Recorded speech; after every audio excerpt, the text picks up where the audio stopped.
here with MVP's Heen. You know, they probably didn't get the result they wanted out of this tournament, but we can talk anyway. What's life been like since the last time I talked to you? TI, right? Yeah. Since TI4, we've made a lot of progress. I felt like in TI4, we surprised a lot of people by beating VP and almost winning a game against Liquid. That was like nobody expected that. And since then, we got better as a team, and we attended other tournaments outside of Korea, and we caused upsets, and people were really getting into the hype of maybe Korea does have a chance at TI. Korean Dota. Yeah. And then we came to this tournament, and probably the biggest. You guys beat the TI4 champions. Oh yeah, but then a lot of people did this time. At first, like on the first day, yeah, that was it was a big accomplishment. Yeah. And then newbie performed how they performed. Well, and, you gotta see the bright side of it. It's like this: we beat them so bad that they completely fell apart. Maybe like people were saying like we had the toughest first opponent, but it was a boost in confidence because we knew most people. They gave too much credit to newbie for being the previous TI champs, but us, we're pretty close to newbie, so we knew they were pretty rusty. They don't play much Dota, so they weren't nearly as scary as the other more active Chinese teams. But at the same time, like we heard that they sort of prepared for this tournament. It's a big deal, so we just kind of went in not thinking much, and we played our game, and it was their first game Warlock, too, so, the most farm Warlock I've ever seen. Yeah, that happens when like 23 minutes. We have a good early game with Warlock. Yeah. Well, this everything kind of looks at TI. What are your thoughts on TI? What are your goals? What's the team's goals? That kind of thing. TI is like definitely every competitive team's goal, the end goal. This year we were our goal was an invite, and then after an invite it would have been, I guess, top 8 is a pretty realistic goal. However, speaking bluntly, we kind of underperformed by a lot, so we feel like our chances at getting an invite are pretty low now, and we're not really deserving of it anymore. So we'll probably have to play through the qualifiers and hope for the best. Last time qualifiers, you surprised a lot of people. That was true. We surprised ourselves too, because at the time that was before we actually were sure of ourselves. We didn't really have strats. We just had heroes that we like to play, and I guess we were lucky looking back. Those heroes later on, like the way we played, for example, Death Prophet, that wasn't a hero until TI, and then every team started using Death Prophet. It used to be like the Warlock, basically, and even Warlock now is being used by some teams, both Chinese and Western teams. So that was both us playing well and us, having the good fortune of playing good heroes that nobody realized. And you planning on doing that again then? You're gonna go through number 1 this time? Well, Rave, you think they're gonna get an invite? They've been looking really solid. They're they're top 6 now, right? Top 6. Guaranteed top 6, I believe. Not bad. Yeah, I mean, Rave's been around in Korea for a pretty long time now too, and they were like our rivals in Korea basically, because the Korean scene's not so big. There's only like a few teams that play at a tier 1 level in Korea.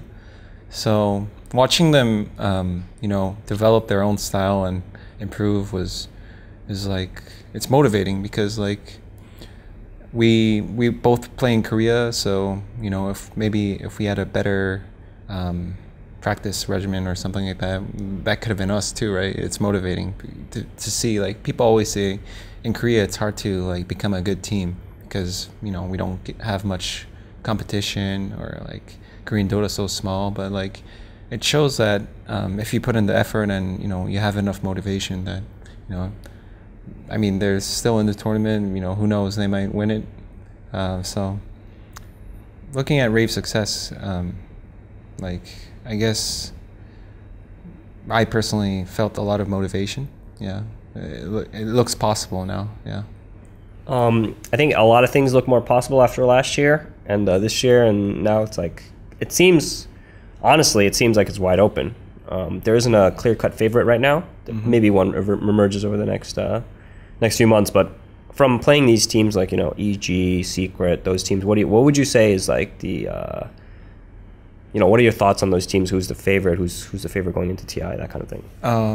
If we're talking about TI, it's going to be really hard to tell. I'm gonna guess there's gonna be some roster changes for the Chinese teams, especially, right? Yeah, a lot of the teams. I always feel like EG will always be a contender for the championship, but I wouldn't quite say they're the favorite. They're a stable team in my mind. They perform stably. What, the kid? Yeah, Sumail, the kid. That was really impressive because I know as far as I know, he's only been to like 2 major tournaments, including this one, and to perform that well on with so little LAN experience is really impressive. Yeah, I interviewed him. That guy has a lot of confidence for a little kid. Sometimes I think being young actually is helpful. It's advantageous because they're fearless. Like, they care about is Dota. Like, it's just play Dota. It doesn't matter where or like. It was like that for a lot of the StarCraft Brood War pros. They said that by the time they got to they're 4th or 5th or even 6th major event final, that you would think that the more experience helps them in the pressure situations, but sometimes they wish that it's their first one and they just don't care. Yeah, I feel that a lot because. A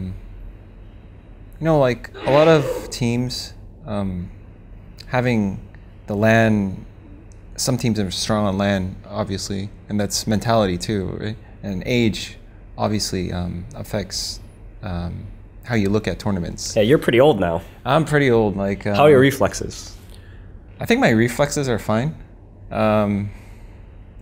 But do you think there's an upper bound on the age for players to be elite in Dota 2? I'm guessing around 30, but I've this topic, I thought about it a lot. I mean, if you look at professional sports obviously they require a lot more fitness and reflexes are even bigger in sports, and you see a lot of pro players retire at past 40 and stuff like that, and it makes me think in Dota it's a mental thing. Getting old is you're basically cutting yourself short. If you're basically giving yourself a handicap if you're saying I'm too old for this, which is what I try not to do. I think you can play Dota until you're 40 as long as you feel like you can play it. I don't think age is that big of a factor for performing well. It is a big factor in experience in terms of just game sense and stuff, right? I imagine because all those people that are playing Dota, you look at Sumail, he's 15, but he's played Dota for what, 5 years, 6 years? So I personally don't know, but he said he started playing at 7. Wow. He said he sucked then though. He didn't understand how to play at 7. Oh, it's hard to imagine a 7-year-old kid. I mean, when I was 7, I was watching cars, counting the colors of them and stuff. Yeah. Watching in the street. I wasn't playing complicated video games, but to relate to that, I think young players also have an advantage, and they have no preconceptions in Dota. The old school players, they kind of have they already have. It's too late to change. Yeah, they have their habits and they have their own ideas about what's right and wrong. But newer players, that's how the new meta, like Dota's such an old game. I mean, obviously there's going to be constant patches and stuff, changes to the game, but the way it's being played is always being redeveloped, invented. And a lot of the credit usually goes to the newer players, like SF, Yule's SF. Who would have thought of that? I'm not sure who, you know, thought of going that build on SF, but I'm sure it was like, you know, someone who gave it a shot. Like the older players, someone had to be like, maybe I should get Yules on this hero. Yeah, I mean, the fact that they're open-minded like that is what made it possible. Like the more older, experienced players, although they have their own strengths and like, that's stupid. But they wouldn't even try it. It's like both sides have their own pros and cons. So Yule's SF is legit now. You know, when I first heard about it, I thought it was pretty bad. Like, why? Like, you could, like, it's so gimmicky. Like, you get it and like it's cute, but does it really win games? But like, obviously everyone's seen a lot of SF this tournament, and you know, it just it's one hero and one item, but it kind of opened my eyes to my ideas about Dota. Like, maybe it's true for a lot more heroes. Like, maybe some heroes are being played the way they are, like same items, same skill build every game, but there's possibilities that people haven't explored yet. Like Juggernaut, Mask of Madness, sure, he got buffed, but that could have been done before, but no one did it. I mean, the reason it's being done is because people have a strong belief that he's a strong hero. Yeah, so it's really, it makes me enthusiastic to like think about these stuff, like what hasn't been found out yet, you know? Okay. I'm not going to ask you because you might as well. About like what, it's too much theory crafting. Yeah. But okay, so a little bit more about Korea. You know, Dota hasn't caught on in Korea that much these days. What do you think? How do we fix that in the future? If you were someone that made the decisions at Valve, let's say, for Korea, how do you make it more popular? Yeah. How do you know, because League obviously huge in Korea right now, very, very, very, very popular. Mm-hmm. The top Korean pros even going to other regions, getting bought out by those teams. How do we get Dota more popular there? I think there's mainly two major changes that need to happen for that to happen. First is the competitive side, where there are a lot of players who've played Dota for quite a bit in Korea, but playing competitively, there's not much incentive. It's just like, you know, it's a game. Like, they're just playing for fun, but if you start playing competitively, you have to like deal with losses, like team dynamics, and like, I mean, like, for it to be worth it, it's a grind. Basically, like, yeah, they want to win. Well, why would most people play tournaments? It's to, you know, get fame and like win prize money, you know, get, you know, tell your friends I made money from playing a game I like.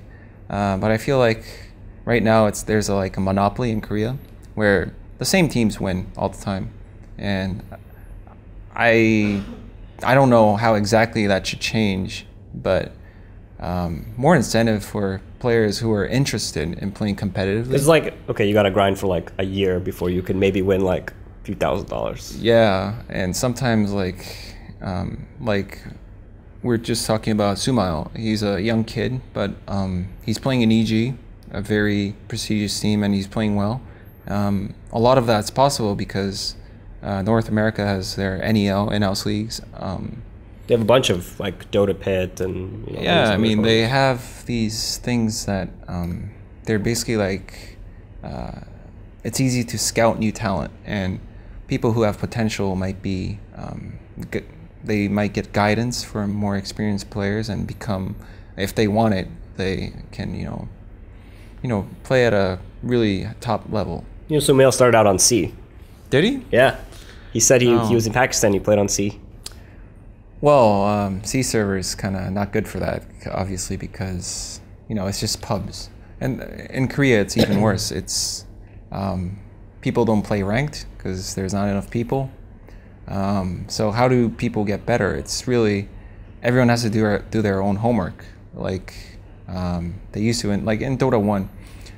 You have to, like, if you want to be competitive, you download replays, and you don't have casters like right now. If you, like any Dota 2 replay, you have casters, and a lot of ex-pro players or casters in general who've watched thousands of games. They have good insights to, like you're not completely on your own if you want to, you know, like go into the world of competitive Dota. But it's kind of like that in Korea compared to other parts of the world. Like if you want to be competitive, it's all on you. I want the hype though. I want the Korean caster hype. I like when they scream things. And like when crazy stuff happens, I like listening to it. They're pretty good at hyping stuff up. They have one guy that just yells. Like the third guy. You know, they're like one guy that like says what's happening and then the other guy that analyzes it and then the third guy that just yells. There's always like one guy goes, calm guy. That guy's the best. I like that guy. Yeah, it's even when Korean Dota was in its beginning, when it was so bad, I think people watched a lot for the Korean casters. Like, yeah. It's like watching. I don't know what they're saying, but I like the energy. It's like watching soccer and like when you have like the Spanish speaking. Yeah, when they yell goal. Yeah, yeah, that's my favorite too. And the other one I was going to talk about for popularizing Dota in Korea was that for just players in general, like for competitive Dota to be a real thing in Korea, there has to be enough player base. Like fans just don't come out of nowhere. Like, did you guys get a lot of support though after TI? Oh, we got tons of support. It was phenomenal because like I said, no one expected us to win, and when we won, like now you got expectations now. Yeah, I mean, yeah, it's harder. Now before it was like a free ride. It was just like, I mean, man, we beat VP. That's great. Like we might make TI. That's awesome. You know, like, good try. You know, now it's like if you guys don't make qualifiers, it's like you guys underperformed. So like at TI, there was a huge time zone difference between Korea and Seattle, but people still stayed up till like 2 a.m., 3 a.m. to watch our games live at a stadium, like a get-together kind of thing. Oh wow, okay. So yeah, that was obviously we weren't there to, you know, experience it, but you know, we were told that it was a big thing in Korea, so that was really, it was really helpful. Like it motivates you to know that you're not your whole country, but like basically like people were cheering Korea. Yeah. And Koreans got high standards though for video game performances, right? Yeah, they do. I mean, it's lower for Korean Dota, but like you said, it's been getting higher, which is to be expected, but it also puts a lot of pressure on us. I mean, for example, our performance this tournament has really kind of like crushed our team morale. But if this happened, for example, last year, people would have like, oh, whatever. I mean, it's a good learning experience. Like they got, you know, pitted against like the best teams. You know, some games were pretty close.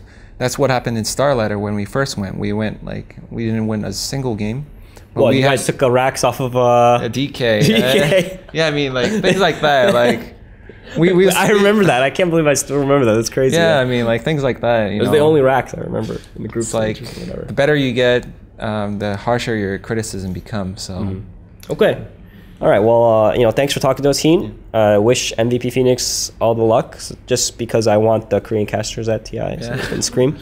But thank you. Do you have any shout outs you want to give out? Shout out to my team, who's probably some of them went back to Korea early. I know like our team hasn't been able to talk much because you know, it was a tough tournament and some people had to go home early, but you know, keep strong. Okay. You know, this tournament, I feel like I need to shout out to my team though. Okay. Yeah.